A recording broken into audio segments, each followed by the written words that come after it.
Welcome everybody, we're back with another deck video. This time we're doing Brangus Glee Superstar, which is a deck I've actually never really understood. So this is a sample deck that's available on GEMP, so you can find it there. And we thought we would kind of just walk you through, or really Andy is going to walk you through, because I actually have no idea how to run this deck successfully. So Andy, thanks for joining us once again. And you kind of want to walk us through what we're doing here? I will try my best. So this isn't exactly how I would personally build Brangus Glee Superstar, but it's pretty close. This is Bastion's sample deck on GIMP. So like if you want to try to practice playing it, you could start here. I would probably start here just to get reps in, because this one's a very complicated deck to play well. It's an easy deck to play poorly, we'll say that. And so with this deck, you're going to be starting with set your course for Alderaan. There is no blowing anything up. You're using this as a setup, right? You're never going to flip this. So deploy Death Star, Alderaan system, and Docking Bay 327. For the remainder of the game, Revolution is canceled, and Command Spray Ignition can only target these planets. That's never going to happen. Well, this setup, once during each of your deploy phases, you can take one card with Death Star into title from hand or reserve deck. One card with Death Star in title into hand from reserve deck. You cannot force strain an Alderaan system, and at Death Star sites, your force strains. So if you try to force strain, it's canceled. And battle damage against you, whatever your opponent does in damage to you, is also canceled. Now, attrition is not canceled, so you still would have to forfeit anything if immunity to attrition is broken. But if they overflow you because they come down with 4 EPPs to beat down on somebody, you don't lose anything except for whatever they drew in attrition. You're never going to flip this, so it doesn't matter. So you're starting with Death Star, Alderaan, and one copy of the Docking Bay. Then you're going to start prepared defenses, so you get 3 effects. This deck is basically a retrieval engine deck to an extent. So most often you're going to start with mobilization points, as well as a copy of First Strike, because you can start to retrieve with it. As well as put cards into your graveyard or lost pile, so that you can exchange docking bays to get them back if you get battled against you. And then your third effect really kind of depends against what you're going to be going up against. You could always start There Is No Try for Sense Alter Protection. You could always start Imperial Decree to stop force strain bonuses. There's Battle Order as well as an option. Most of the time, it's going to be one of those 3. Usually, I'd probably default to There Is No Try, just because you really want to make sure your interrupts go through. So you want to have the Sense Alter Protection, but that's it. So turn 1, you get to go first, right? Death Stars of Text does not come into effect because you started an objective. So before you activate, use mobilization points. You're going to pull out Wookiee, which we'll get into in a minute. Then you can activate. You're going to start with at least 5 force, right? 3 from the Death Star, 1 from the Docking Bay, 1 from yourself if your opponent didn't give you any.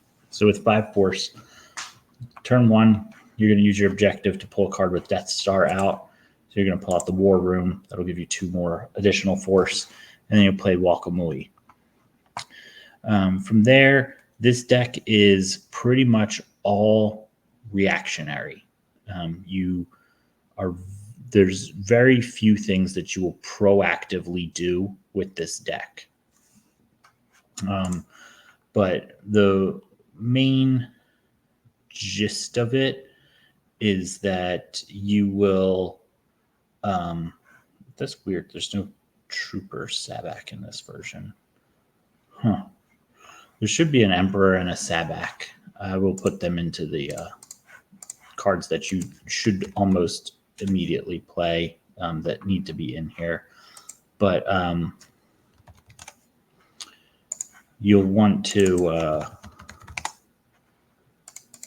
let me find Trooper Sabak.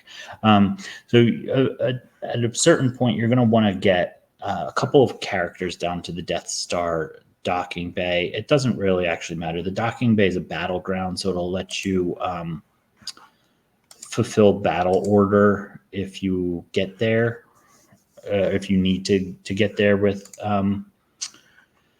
battle order. So it is a battleground, but basically the characters that are going to go to the Death Star are M'iiyoom Onith. She does get shut down by Gunite, right? That's one of the lines. Gunite just stops her game text, but otherwise, M'iiyoom Onith's one of the just, like, most broken cards in the game. As well as Brangus Glee and Barquin D'an. Those three probably go to the Death Star. You're not going to take battle damage. I mean, Brangus has immunity to attrition less than 3, but you probably would have to forfeit them if they do come and battle you. But basically, once you start getting your activation set up, and you do have a couple of other 2-0 sites, Dagobah Cave, Ice Plains, Wampa Cave, and then there's another battleground in the Cantina for you to go drain at. Once you start getting enough forced activation, you're going to start M'iiyoom Onithing your opponent. That gives you information to see what your opponent has in their hand, as well as also get rid of their unique male rebels and aliens. And as far as Death Star 2 goes, there's no Republic characters, and it does not get rid of Yoda because he's a Jedi, but it's most characters, basically. I guess there's like Leia, Calthal is a female. Who else? Toyron Farr, Corporal Beezer. There's not really like a ton of good female characters other than Leia, basically. Brangus has this ability that says once per turn, may exchange a docking bay from hand with the top card of your lost pile. And then set your course for Alderaan lets you pull a card with the term Death Star from your reserve deck into your hand, so you can go get a copy of the docking bay. Then you can use Brangus's game text to exchange the docking bay for the top card of your lost pile.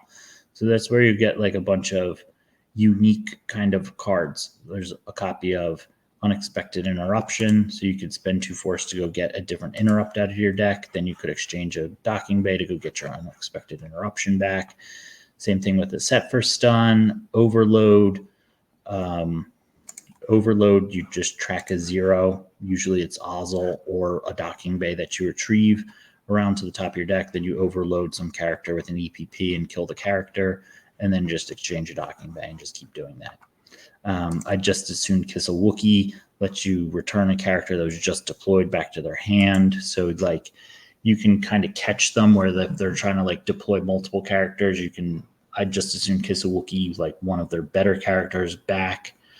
There's just some general manipulator cards like a Dangerous Time to reorganize their force pile so that you can either stack their force pile with them to draw all their males and then M'iiyoom Onith them all to kill them, or you can put all their characters at the top and all their red cards at the bottom. However you need to organize your opponent's force pile so that they never get to basically draw the cards that they want.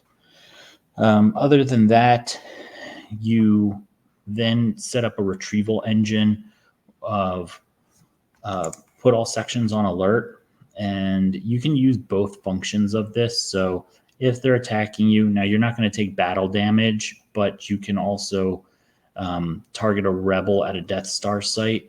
They cannot use their game text so they can't use like an EPP weapon, like Luke with lightsaber can't target. So he can't target your Brangus Glee because he doesn't have a weapon there. And they can't apply weapon destiny or ability towards drawing a battle destiny. So like it'll save you the attrition part and your battle damage is canceled. So if they can't draw a battle destiny, you're just like, okay, sure, I don't lose anything, right? Or you can use the lost function, which is what this is more known for, which is retrieve into hand up to 2 cards with Death Star in title. So you use Brangus, you exchange the top card of your reserve deck with a docking bay, and then you do it again. You go get your other card that you want at some point. Then you can use the lost function of put all sections on alert to go get the 2 docking bays back. right? And they go into hand. So then you can exchange a docking bay to get your put all sections on alert back. And you just sit there and you're looping that and just exchanging the docking bay for whatever you need. So like if you need to play the card Overload like 15 times in a game, you can play the card Overload 15 times in a game. If you need to Monnok them 6 times, you can Monnok them 6 times. If you need to set for stun a bunch of characters, you can just do that. So whatever card you need, you can loop essentially as many times as you want. Now, this is unique. So it's like, I'll do it once on my turn. I'll do it once on my turn. I'll do it once on my turn. I'll do it once on my turn. So every turn, you're basically able to play whatever card it is that gets you out of a jam.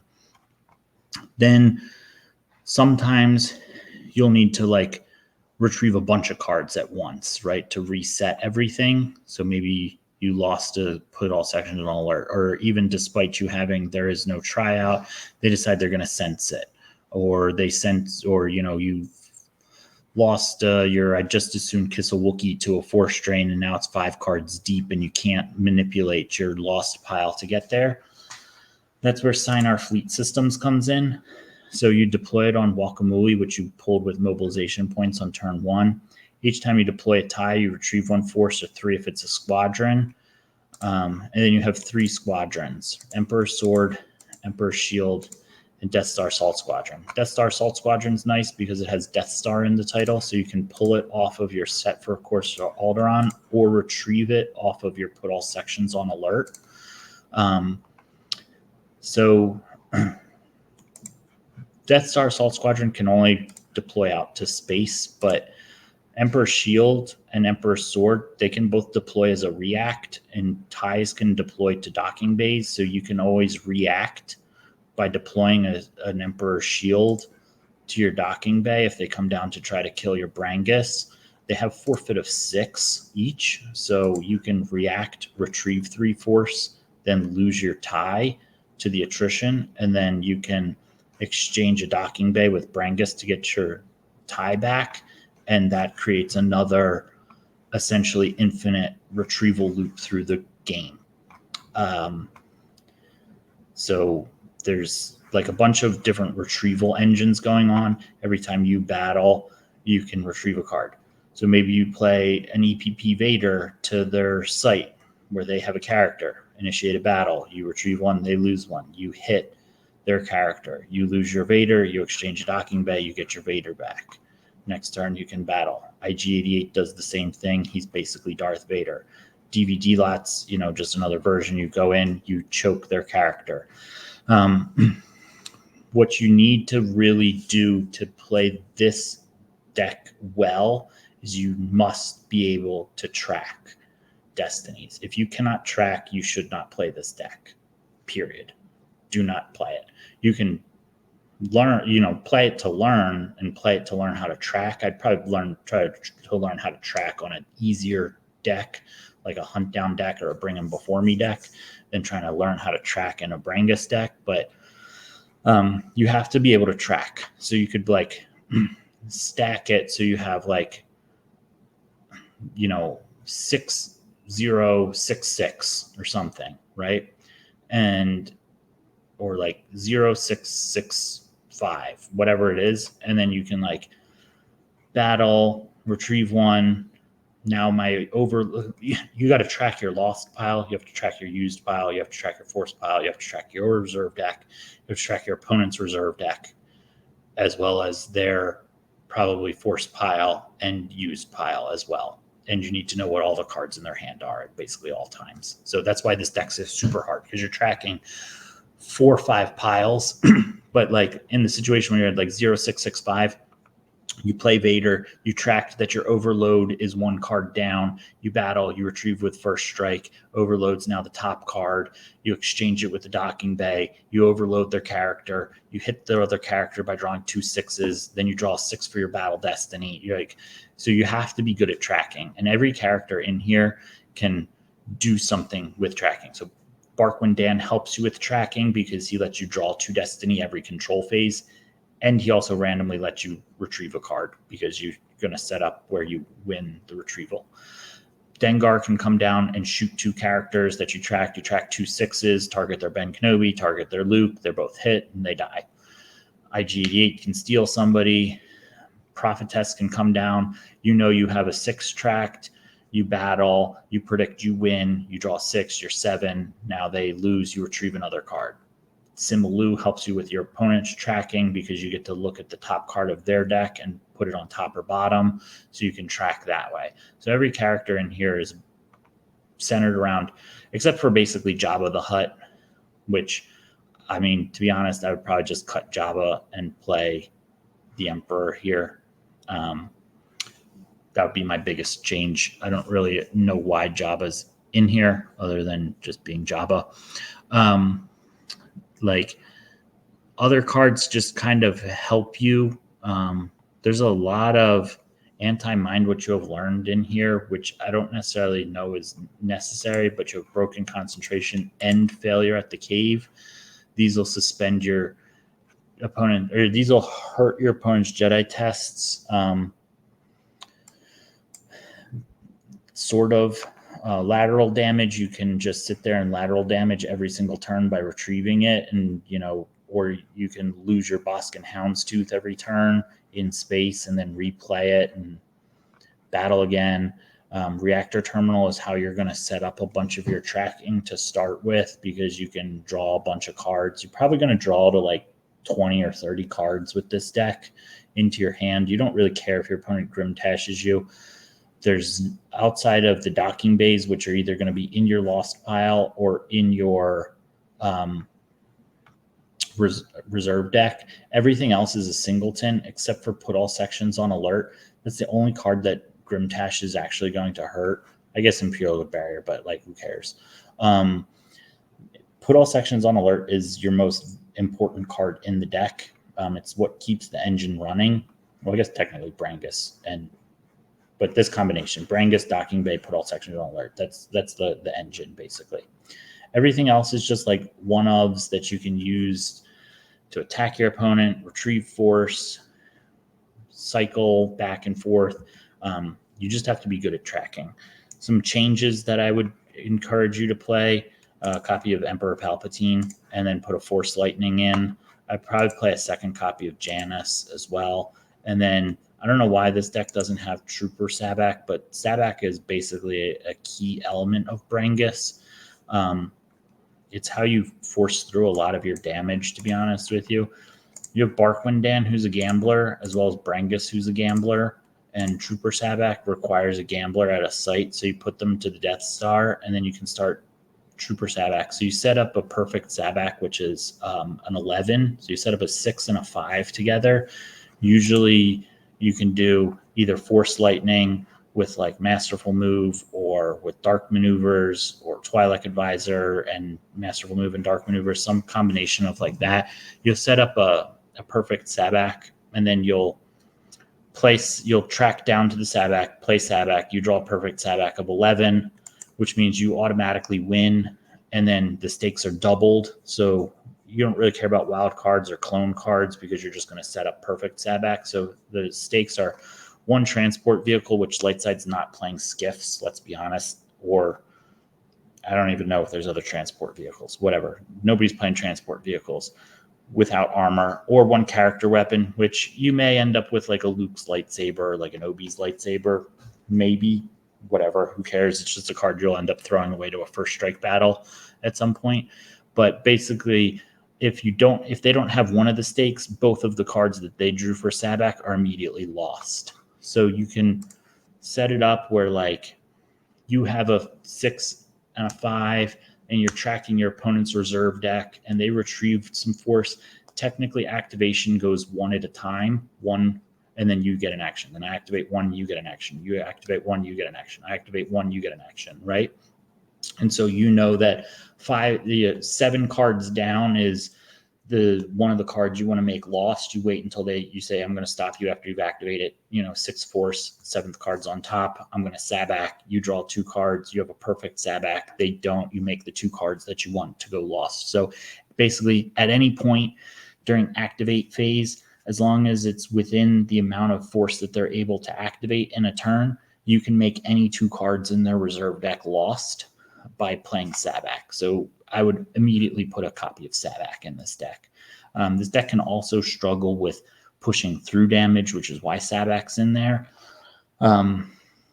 You could consider playing a system like Kashyyyk or Endor so that you could set up a drain. You don't really care if your ships die because you're going to be able to retrieve them and play them again.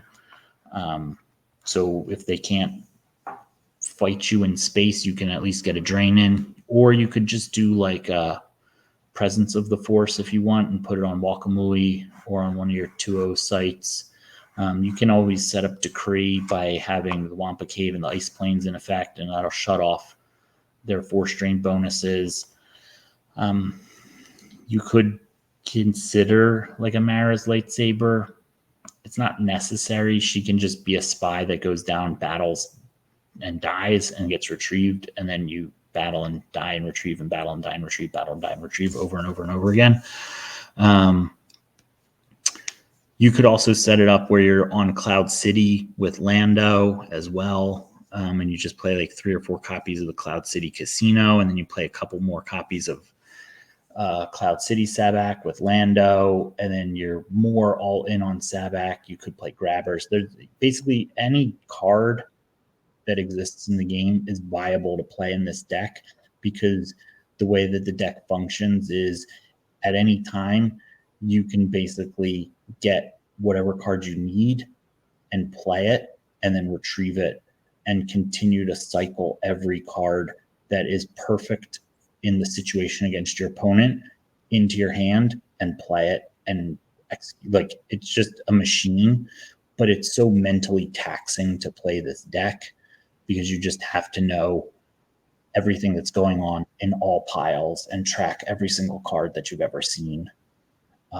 You can't shuffle your deck after a while because once you don't want to lose track of all of the cards. And by the end of the game, you should know the order of every card in every pile.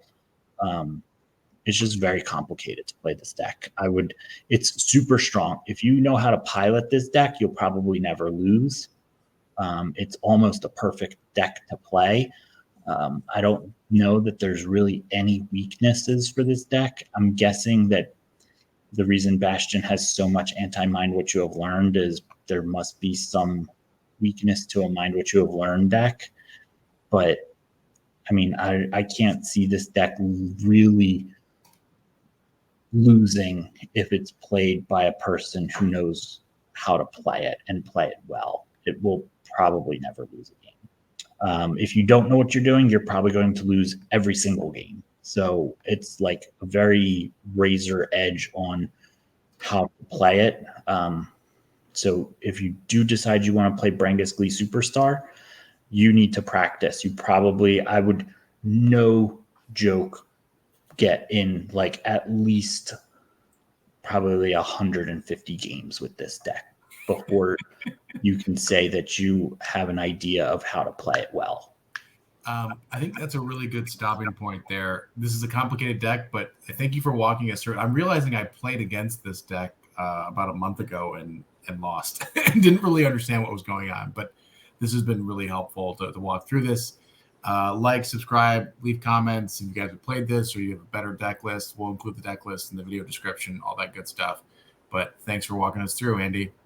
You're welcome. Have a great day.